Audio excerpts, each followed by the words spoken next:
오늘 성탄절 하나님께서 여러분과 여러분의 가정에 평안과 위로와 기쁨으로 가득하게 채워주시기를 축복합니다. 우리 지난주에 은혜 받은 자여 평안할지어다 라는 말씀으로 함께 나누었습니다. 천사가 마리아에게 나타나서 은혜를 받은 자여 평안할지어다 라고 말씀하셨는데, 사람의 눈으로 보면, 우리 인간적인 시각으로 보면 마리아가 결코 은혜를 받은 자처럼 보이지 않습니다. 그러나 그럼에도 불구하고 하나님은 그것을 은혜라고 선언하셨습니다. 그 이유는 하나님 앞에 그 하나님의 사역을 위해서 쓰임 받을 수 있었기 때문입니다. 지난주 말씀을 통해서 진짜 은혜가 뭔가, 우리는 나에게 뭔가가 주어지고 내가 높은 지위에 올라가고 많은 것을 누리게 되면 은혜라고 말합니다. 그것이 은혜이긴 합니다만은, 진짜 은혜는 우리가 하나님 앞에 우리 자신의 부족함에도 불구하고 쓰임 받을 수 있는 것이 하나님의 은혜인 줄 믿습니다. 또 우리가 내년 2017년을 위해서 직분자들로 또 사역으로 우리가 오늘 임명받게 될 텐데, 그것이 은혜인 줄 알고 충성스럽게 감당하는 우리 모두가 되기를 원합니다. 오늘은 성탄절에 만나는 하나님이라는 제목으로 말씀을 생각해 보겠습니다. 여러분에게 성탄절은 어떤 의미십니까? 이번 성탄절에 여러분의 마음속에 소망하는 것은 무엇입니까? 세상은 북적거리고 들썩이고 시기와 다툼과 질투로 가득합니다. 그럼에도 불구하고 우리는 하나님의 자녀로 살아가면서 우리 안에 주시는 하나님의 평안, 하늘로부터 우리 가운데 임하는 위로, 그 은혜를 누리며 살아야 합니다. 세상이 흔들리고 또 온갖 일들이 난무하지만 이런 때에도 하나님의 주신 은혜와 그 행복을 잃지 않고 살아가는 우리 모두가 되기를 원합니다. 이번 성탄절에 주님께서 주신 은혜로 우리 마음이 채워지기를 원합니다. 여러분에게 하나님은 누구십니까? 여러분을 찾아오신 하나님은 어떤 분이십니까? 우리는 흔히 우리의 입술로 말합니다. 하나님은 나의 왕이십니다. 하나님은 나의 주님이십니다. 그렇게 우리가 고백을 합니다. 그런데 진짜 그럴까요? 진짜 하나님은 우리의 왕이신가요? 하나님은 진짜 나의 주인이신가요?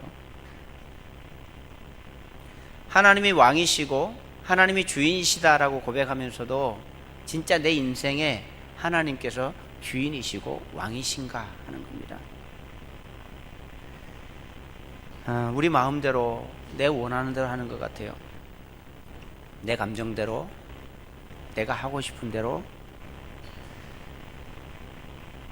말로만, 진짜 하나님이 아닌 말로만 왕이시고 말로만 주인이 아닌가, 그런 생각이 종종 듭니다. 힘들고 어려울 때는 하나님 도와주세요, 하나님이 어려움을 해결해 주세요 라고 하나님께 기도합니다.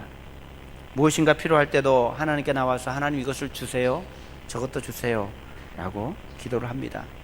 그런데 정작 나에게 더 이상 아무것도 필요하지 않고 내가 부족함이 없을 때는 하나님은 나와 관계가 없는, 하나님은 하나님이고 나는 나대로, 부족함이 없고 문제가 없을 때는 그냥 내 혼자 하나님을 생각조차도 하지 않고 살아가는 그런 삶이 우리의 삶이 아닌가, 그런 생각을 종종 해보게 됩니다. 진짜 하나님은 나에게 누구실까요? 여러분이 고백하는 진짜 하나님은 어떤 하나님이십니까? 오늘 말씀을 통해서 하나님을 새롭게, 하나님께서 어떤 분이신가를 다시금 마음속에 새기면서 그 말씀 속에 그 하나님이 저와 여러분의 하나님이 되기를 소망합니다. 그러면 오늘 말씀 속에서 만나는 하나님은 어떤 하나님이십니까? 특별히 성탄절을 맞이해서 성탄의 메시지를 전하는 오늘 본문 속에 나오는 하나님은 어떤 하나님이실까요? 첫째, 하나님은 온 땅의 주인이십니다. 그리고 진짜 우리의 왕이시고 우리의 주권자이십니다. 오늘 본문 1절을 보시면, 그때에 가이사 아구스도가 영을 내려 천하로 다 호적하라 하였으니, 이렇게 시작을 합니다. 가이사 아구스도는 로마 황제입니다. 우리에게 익숙한 이름은, 여러분 아마 세계사 같은 거 공부할 때 이 가이사 아구스도가 나옵니다. 이 사람의 본래 이름은 시저 아우구스투스입니다. 다른 이름으로는 옥타비아누스라고 하기도 합니다. 아마 여러분 세계사를 좋아하는 분들은 이름을 들어보셨으리라고 생각합니다. 이 사람의 이름은 존엄자, 신과 같은 자, 그런 뜻입니다. 신처럼 추앙받고 자기 스스로가 신이라고 생각할 만큼 대단한 권력을 가진 그런 사람이었습니다. 엄청난 권력을 가지고 사람의 생명도 자기 마음대로 죽이기도 하고 살리기도 했던 사람이 이 로마의 황제였습니다. 가이사 아구스도. 이 사람이 얼마나 권력을 누렸는가 하는 것들을 지금도 우리가 찾아보면 이 사람의 권력을 누렸던 그것들이 흔적으로 남아 있어요. 우리 달력에 보면 이 사람의 이름이 들어가 있습니다. 8월의 이름이 이 사람의 이름입니다. 아우구스투스. 8월이 오거스트잖아요. 이 사람의 이름을 따서 넣은 것입니다. 본래 로마의 달력은 10달로 되어 있었다고 합니다. 근데 이 가이사 아구스도의 아버지였던 줄리어스 시저가 7월이 줄라이잖아요. 줄리어스의 이름을 넣어서 7월을 자기 달로 만들었습니다. 이 줄리어스 시저의 양아들이 여기 가이사 아구스도거든요. 옥타비아누스인데 이 사람이 자기 이름을 넣어서 8월에 자기 이름을 넣었습니다. 그래서 10월 달이 옥타가 들어가거든요. 8입니다. 8. 근데 지금 10월 달로 되어 있잖아요. 이 사람 두 사람이 7월 8을 넣는 바람에 달이 뒤로 밀려난 것입니다. 그만큼 역사 속에 있는 이런 것들을 자기 이름으로 자기 마음대로 주무를 만큼 어마어마한 권력을 갖고 있었던 사람이 바로 이 가이사 아구스도였습니다. 그 당시 어느 누구도 건드릴 수 없었던 신과 같은 존재로 추앙받던 어마어마한 권력을 가진 사람이었는데 이 사람이 오늘 보면 1절에 보면 천하에 이 로마가 다스린 나라가 얼마나 많았는지 모두가 다 그 지배하에 있었기 때문에 얘기하면서 그냥 천하라고 얘기를 할 정도로 천하에 명령을 내립니다. 온 천하에 호적을 하라. 호적을 하라고 명령을 내립니다. 요즘처럼 이렇게 이제 호적들이 잘 되지 않은 그런 때였기 때문에 사람이 몇 명인지 어디에 누가 사는지 이런 걸 잘 모를 때에 이 가이사 아구스도가 천하의 명령을 내려서 호적을 하라는 겁니다. 이 가이사 아구스도가 호적을 하도록 명령을 내리는 이유는 두 가지 때문입니다. 첫째는 세금을 거두기 위해서였습니다.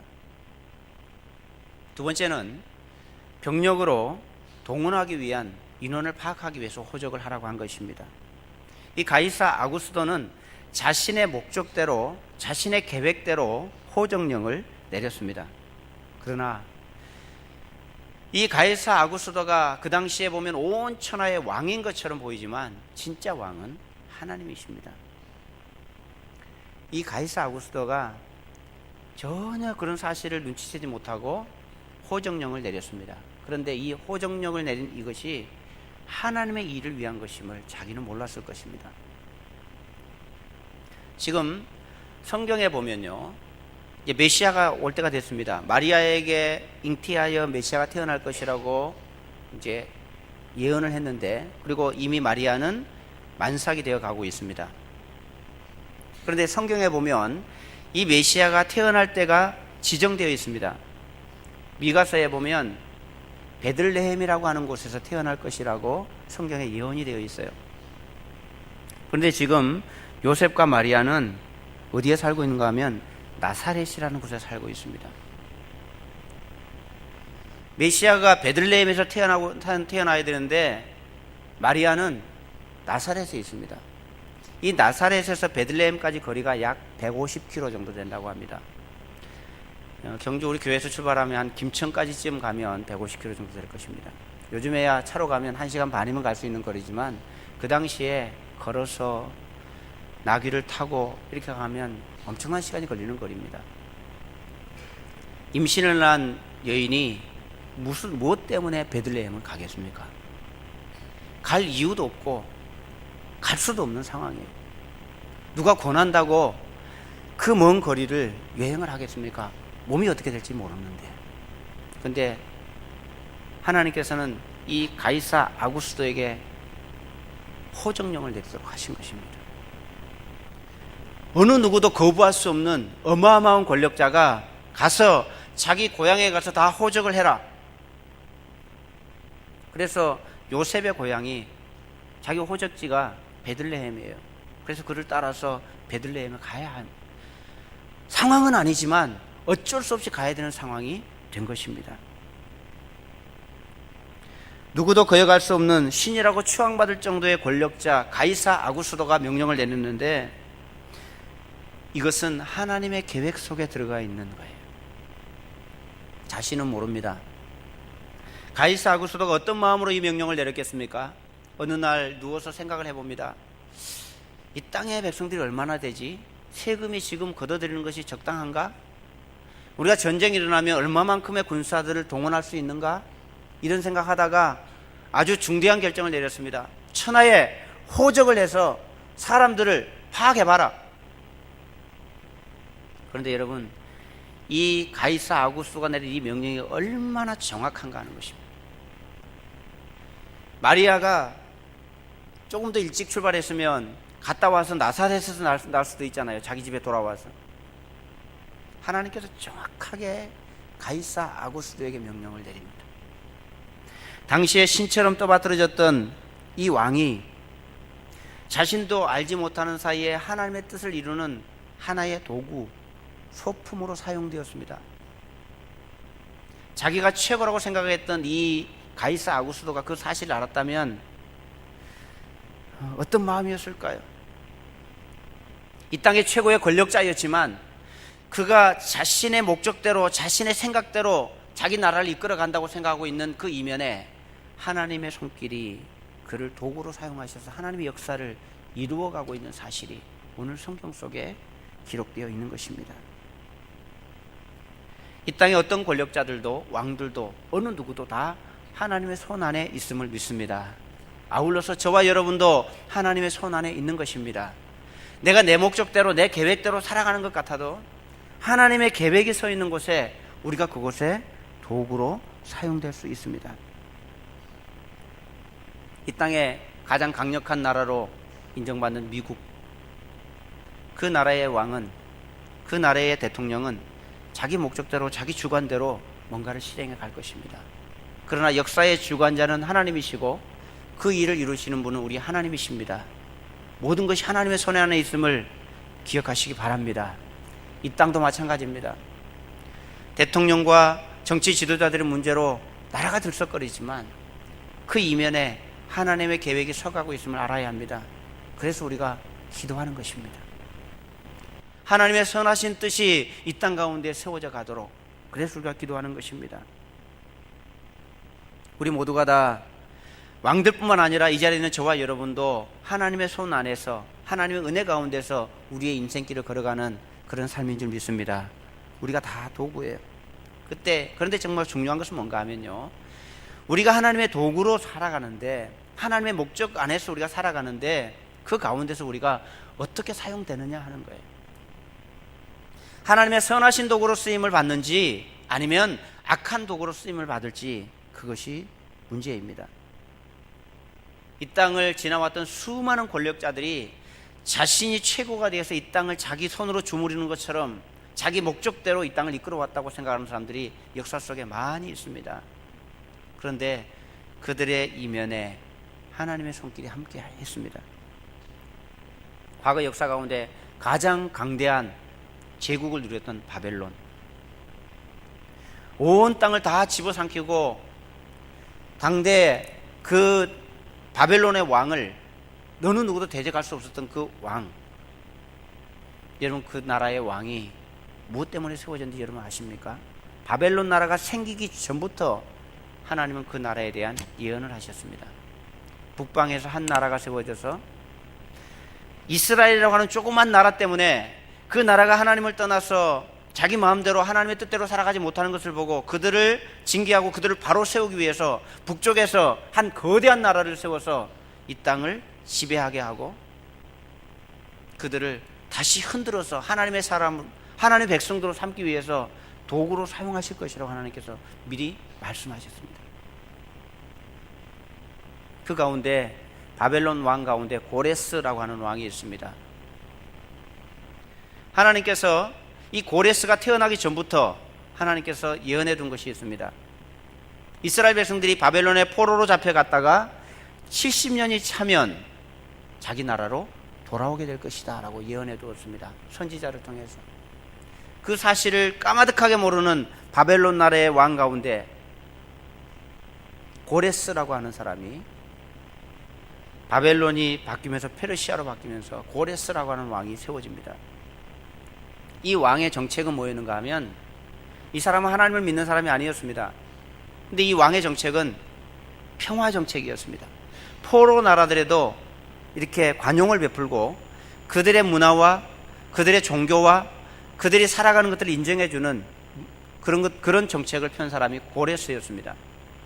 고레스가 왕이 되면서 모든 나라에, 포로로 잡혀있는 나라에게 너희 나라로 돌아가라 라고 선언합니다. 그때가 이스라엘 백성들이 포로로 잡혀간 지 70년째입니다. 고레스는 그 사실을 모르죠. 이 땅의 어떤 왕들도 자기의 정책을 펼쳐가면서도 그 사실을 모릅니다. 그런데 하나님께서는 이 고레스에 대해서 이렇게 성경에 기록을 해두었습니다. 이사야 45장 1절입니다.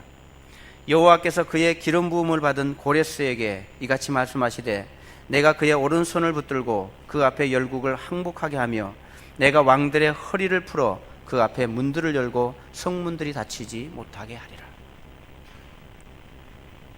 하나님을 믿지도 않았던 고레스라고 하는 사람을 내가 기름 부어 세운 종이라 라고 하나님께서 말씀하십니다.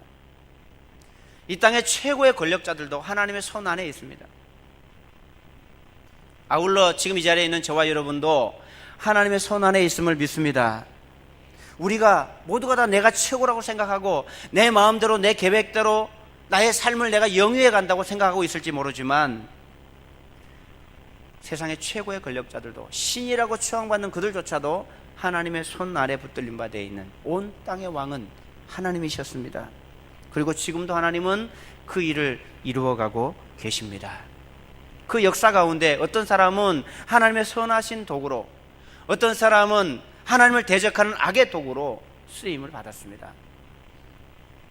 고레스와 구약의 선지자들, 그리고 마리아와 사가랴와 엘리사벳, 그리고 세례 요한과 제자들, 이들은 다 하나님의 선하신 도구로 쓰임 받았습니다. 오늘 본문에 나오는 목자들, 이름조차도 나오지 않는 목자들과 동방박사들도 그들 이름조차도 모르지만 그들은 주님께서 오셨을 때 예수 그리스도의 나심을 축하하고 전하는 첫 번째 사람들로 쓰임을 받았습니다. 반면에 메시아로 오신 예수 그리스도, 그분 앞에서 예수님을 대적했던 자들, 바리새인과 서기관들, 그들은 자신들이 가장 하나님을 잘 믿는 자들이라고 생각했습니다. 그러나 그들은 악의 도구였습니다. 예수 그리스도를 십자가에 못 박는 도구가 되었습니다. 가룟 유다, 그리고 헤로드 왕과 빌라도, 이들도 다 예수 그리스도는 본래 오실 때 십자가에 못 박히시기 위해서 오셨습니다. 이들이 그 역할을 하는 자들로 쓰임을 받았습니다. 하나님께서 쓰시는 거니까 뭐 악해도 쓰셔서 하나님께서 쓰신 거 아닌가? 여러분, 그렇지 않습니다. 주님께서 말씀하셨습니다. 가룟 유다에게 차라리 나지 않았으면 좋았을 것을, 차라리 나지 않았으면 좋았을 것을. 여러분, 하나님 앞에 귀하게 하나님의 선한 도구로 쓰임받는 우리 모두가 되기를 축복합니다. 우리가 하나님 앞에 쓰임받는 것이 얼마나 영광스러운지 몰라요. 주님의 일을 위해서, 주님의 일을 위해서 쓰임받는 자가 되십시오. 주님의 일을 방해하는 자가 되지 마시고, 대적하는 자가 되지 마시고, 하나님 앞에서 하나님을 향하여 살아가는 우리 모두가 되기를 원합니다. 하나님은 온 땅의 왕이십니다. 온 땅의 주인이십니다. 두 번째, 오늘 말씀 속에서 발견할 수 있는 하나님은 어떤 하나님인가 하면, 하나님은 자신이 약속하신 것을 반드시 이루시는 신실한 하나님이십니다. 자신께서 계획하신 것은, 선언하신 것을 반드시 이루시는 분이십니다. 앞에서도 살펴보았습니다만 하나님께서는 이 약속을 잊지 않으시고 마리아와 요셉을 베들레헴으로 보냅니다. 미가 선지자가 5장 2절에서 베들레헴 에브라다 베들레헴을 향해서 네가 작은 고을이지만 그곳에서 하나님의 메시아가 나오게 될 것이라는 선언대로 하나님 그 약속을 이루셨습니다. 성경 속에 나오는 맨 처음 아담과 하와를 통해서 시작하셨던 예언들, 하나님의 약속들이 번복된 것은 없습니다. 이루어지지 않은 것이 단 하나도 없습니다. 성경 속에 나와 있던 것들 가운데 이스라엘 나라를 제사장 나라로 삼으셔서 이들을 통해서 온 땅이 구원받게 하시는 것이 하나님의 계획이었습니다. 그러나 이스라엘이 중간에 얼마나 많이 하나님을 대적하고 배신하고 악을 행했는지 모릅니다. 그럼에도 불구하고 신실하신 하나님은 그들을 때로는 매로 때리고 때로는 나둑거리고 때로는 칭찬하고 복을 주어가면서 그들을 통해서 지금 온 땅에 하나님의 나라의 복음을 전해가고 있습니다. 메시아가 오기 전에 앞서서 길을 예비할 자가 있을 것이라고 말라기 선지자를 통해서 예언했습니다. 그 예언대로 세례 요한이 왔습니다. 이사야 선지자를 통해서는 처녀가 잉태하여 아들을 낳을 것인데 그 이름을 임마누엘이라고 하리라고 말씀하신 예언대로 처녀 마리아를 통해서 메시아가 오게 했습니다. 이 메시아가 내 아들을 애굽에서 불러내었다라고 하는 것을 성취하시기 위해서 헤롯이 아이들을 죽이기 시작합니다. 그래서 이 아이를 안고 애굽으로 도망을 갑니다. 그리고 헤롯이 죽고 난 다음에 다시 고향으로 돌아옵니다. 애굽에서 불러내었다라고 예언했던 구약의 예언이 이루어집니다. 요셉과 마리아가 성경을 다 알아서 이제 이분이 메시아니까 애굽으로 가야 돼? 언제 애굽까지? 애굽 갔다가 이제 올라가도 될까? 그런 것이 아닙니다. 역사 속에서 그 일이 자연스럽게 자신도 알지 못한 사이에 그 역사가 하나님의 약속대로 이루어져 가고 있습니다. 나사렛 사람이라 부르리라 일컬어지리라 라고 하는 것 때문에 예수님께서 나사렛에서 살게 됐습니다. 그래서 지금도 우리가 부르잖아요. 나사렛 예수 그리스도라고. 무수한 약속들이, 성경에 있는 무수한 약속들이 성경에 예언된 그대로 이루어져 왔습니다. 그리고 앞으로도 그렇게 될 것입니다. 성경에는 아직 이루어지지 않은, 성취되지 않은 많은 약속들이 있습니다. 마지막 때에 예수 그리스도의 재림할 것을 중심으로 그 외에 이 땅에 이루어질 수많은 일들이 예언되어 있습니다. 마지막 때를 향하여 사람들이 믿든지 안 믿든지, 그들이 인정하든지 인정하지 않든지 하나님의 약속은 지금까지 이루어져 왔고 앞으로도 이루어지게 될 것입니다. 사람들은 관심이 없습니다. 자신의 일에만 바빠서 내 먹고 사는데 내 일에만 급급하지만, 그럼에도 불구하고 하나님은 이 일을, 거대한 구원 사역을 하나님의 계획대로 이루어 오셨고 또 이루어 가실 것입니다. 하나님의 약속을 붙들고 살아가는 우리 모두가 되기를 축복합니다. 반드시 이루어집니다. 하나님은 온 땅의 주인이시고 왕이시며 하나님께서 약속하신 약속은 반드시 신실하게 이루시는 하나님이십니다. 그리고 오늘 본문에 나오는 하나님은 어떤 분이십니까? 우리를 구원하시기 위해서 인간의 몸을 입고 구세주로 이 땅에 오셨습니다. 우리의 구원자가 되기 위해서 구주로 오셨습니다. 11절 말씀입니다. 오늘 다윗의 동네에 너희를 위하여 구주가 나셨으니 곧 그리스도 주시니라. 구주가 나셨다. 구원자가 되셨다는 겁니다. 작고 초라한 모습으로 베들레헴 작은 마을에, 방이 아닌 구유에, 짐승의 밥통에 그렇게 오셨지만 축하 사절단이라고는 목자 몇 명, 이 땅의 왕으로 오셨는데 목자 몇 명과 동방에서 온 박사 몇 명이 답니다. 우리를 위해 구주로 오셨음에도 불구하고 세상은 모릅니다. 관심도 없습니다. 어두운 곳에 비추어 오셨지만 어둠은 깨닫지 못합니다. 자기 땅에 왔지만 자기 백성들이 영접하지도 않습니다. 증인들을 세우고 끊임없이 그 일을 이루어 가시고 계시지만 사람들은 여전히 관심이 없습니다.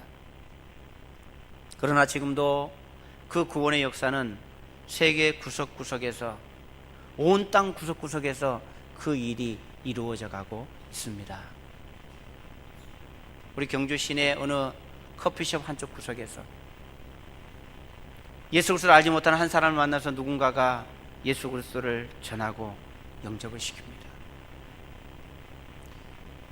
예수님 믿는 것을 부담스러워하고 하나님을 믿지 않으려고 하지만 모르기 때문이라는 것을 알고 그가 예수 그리스도를 만나게 해주고 싶어서, 관심을 가지게 해주고 싶어서 섬기고 사랑하고,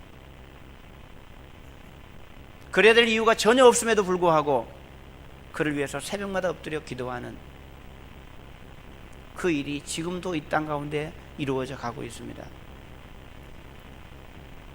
아무도 알아주지 않아도, 싫은 소리 들어가면서도, 여러분 전도하다 보면 싫은 소리 많이 듣잖아요. 정말 우리가 아는 예수 그리스도를 그분에게 전해주고 싶어서 전하는데 그들은 몰라요. 관심도 없어요. 그래도 한 영혼이라도 구원받게 하고 싶은 하나님의 거대한 역사 속에 내가 들어가서 그 선한 도구로 쓰임받고 싶어서 하나님께 그 일을 하는 사람들이 있습니다.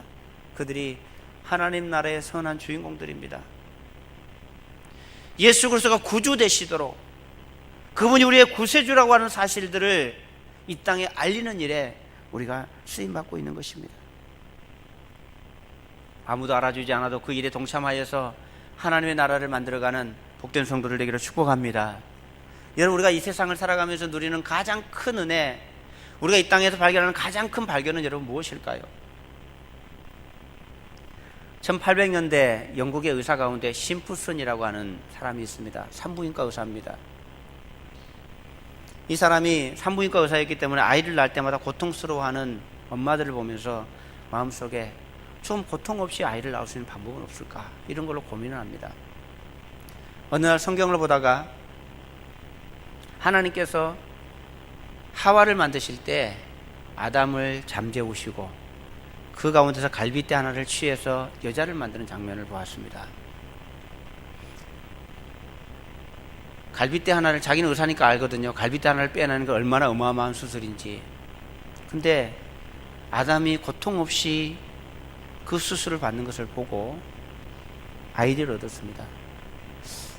우리도 혹시 그렇게 잠자듯이 수술을 받고 할 수는 없을까? 그래서 연구에서 발견한 것이 클로로포름이라는 마취제입니다. 이 사람이 그것을 발견하게 된 것입니다. 그리고 빅토리아 여왕이 왕자를 낳을 때 이 마취제를 가지고 고통을 줄여서 아이를 낳게 합니다. 그래서 이 심프슨이 이 영국의 스코틀랜드 출신의 의사였는데, 스코틀랜드 출신으로 의사이면서 경에 자기를 받은 것이 이 사람이 처음이라고 합니다. 이 사람이 이제 그 일이 있고 난 이후에 나이가 많아져서 은퇴하기 직전에 대학에서 강의를 하고 있을 때 제자가 물었습니다.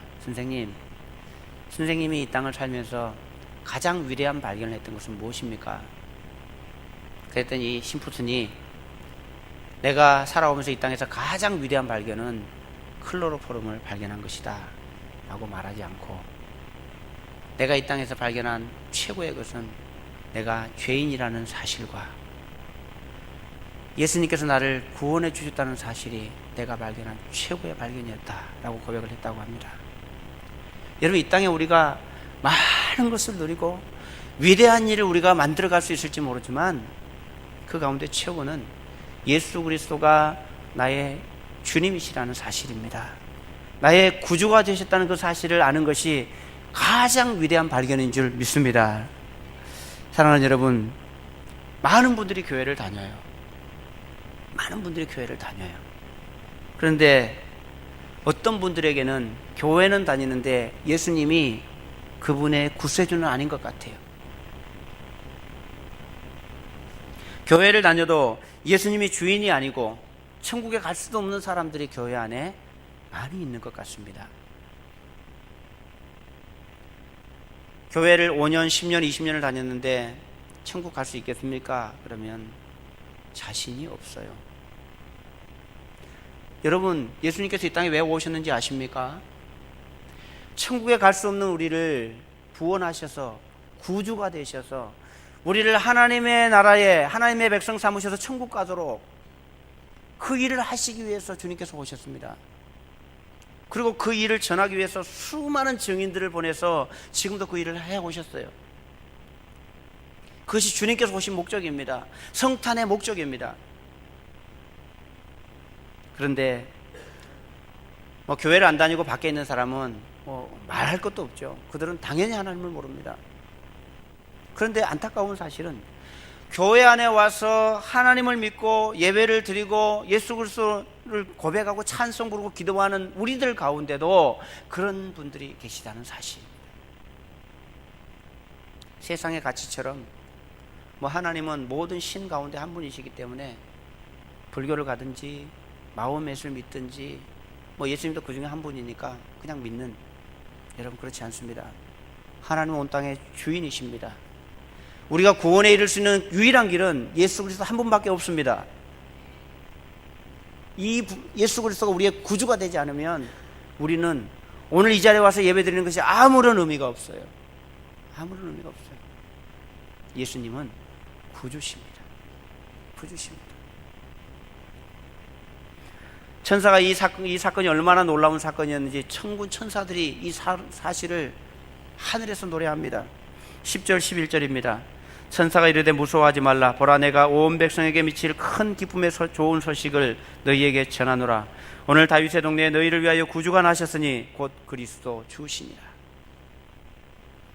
이 땅에 선포된 말씀 가운데 가장 위대한 선언이 이 선언이 아닐까 싶습니다. 이 사건이 얼마나 놀라운 사건인지 큰 기쁨의 소식이라고 천군 천사들이 노래하고 외칩니다. 사랑하는 성도 여러분, 여러분에게 하나님은 어떤 분이십니까? 오늘 성경은 우리에게 하나님은 온 땅의 왕이시고 주인이라고 선언합니다. 예언되어 있는 모든 일들을 반드시 이루시는 하나님으로 선언합니다. 그리고 우리의 구세주로 오셨다고 선언합니다. 그 하나님이 진짜 나의 하나님일까요? 이 하나님이 저와 여러분의 하나님이 될 줄 믿습니다. 여러분, 혹 아직도 여전히 내 마음속에 예수 그리스도가 나의 주인이 되어 있지 않는, 내가 교회를 다니고는 있는데 천국 갈 자신도 없고 왜 천국 가는지도 모르는 그런 상황 가운데 계신 분이 혹 계신다면 오늘 이번 성탄절에 예수 그리스도가 여러분의 구주가 되기를 축복합니다. 주님께서 그 일 때문에 오셨어요. 여러분, 좀 가난해도 괜찮아요. 좀 못 배워도 괜찮아요. 좀 고생스럽게 살아도 괜찮아요. 그러나 예수 그리스도가 주인 되지 않으면 망하는 거예요. 이 땅에서만이 아니라 영원히 망하는 거예요. 그 일 때문에 주님께서 오셨습니다. 그날을 기념하는 날이 오늘 성탄절입니다. 예수 그리스도 안에서 은혜를 입었던 수많은 사람들, 엘리사벳, 사가랴, 세례 요한, 마리아, 요셉, 그들을 통해서 하나님은 오늘도 이 구세주 되신 예수 그리스도를 선언하였고, 오늘 이 자리에 있는 저와 여러분을 통해서도 하나님은 그 일을 이루어가는 줄 믿습니다. 여전히 세상은 혼란스럽고 성탄절이 되어도 왜 성탄절인지 이유조차도 알지 못한 채로 그냥 흥에 겨워서 연말 연시를 보내면서 그냥 그렇게 살아갑니다. 그러나 우리는 압니다. 말씀을 통해서 왜 예수 그리스도가 이 땅에 오셨는지. 여러분에게 예수 그리스도는 누구입니까? 베드로는 이렇게 고백했습니다. 주는 그리스도시요 살아계신 하나님의 아들입니다. 이 고백이 저와 여러분의 온전한 고백이 되기를 소망합니다. 아직도 예수 그리스도가 나의 구원자가 되지 못하고 천국에 갈 자신도 없고 소망도 없는 분들은 이번 성탄절에 예수 그리스도가 소망이 되시기를 축복합니다. 예수 그리스도 그분을 나의 구주로 영접하고 하나님의 백성 되기를 소망합니다. 그렇게 거듭나는 온전한 성탄절이 될 때 우리에게 진짜 성탄절의 의미가 있을 것입니다. 하나님 온 땅의 주인이시고 왕이십니다. 그리고 우리의 구세주가 되십니다. 그분의 약속은 신실하게 이루어질 것입니다. 오늘 말씀을 통해서 나에게 주시는 메시지를 기억하시면서 나의 삶 속에 하나님은 어떤 분이신지 다시금 기억하면서 하나님께 가까이 나가서 하나님의 백성으로, 하나님의 선한 도구로 살아가는 우리 모두가 되기를 주님의 이름으로 축복합니다. 우리 말씀을 기억하시면서 함께 기도하기 원합니다. 하나님이 나의 하나님이십니다. 나의 구세주가 되기를 원합니다. 하나님, 나의 마음속에 찾아오셔서 나의 왕이 되어 주시옵소서. 이미 영접하신 분들은 하나님의 선한 도구로 쓰임 받기를 우리 잠깐 한 1분 정도 같이 기도하도록 하겠습니다. 기도합니다. 하나님 아버지 감사합니다.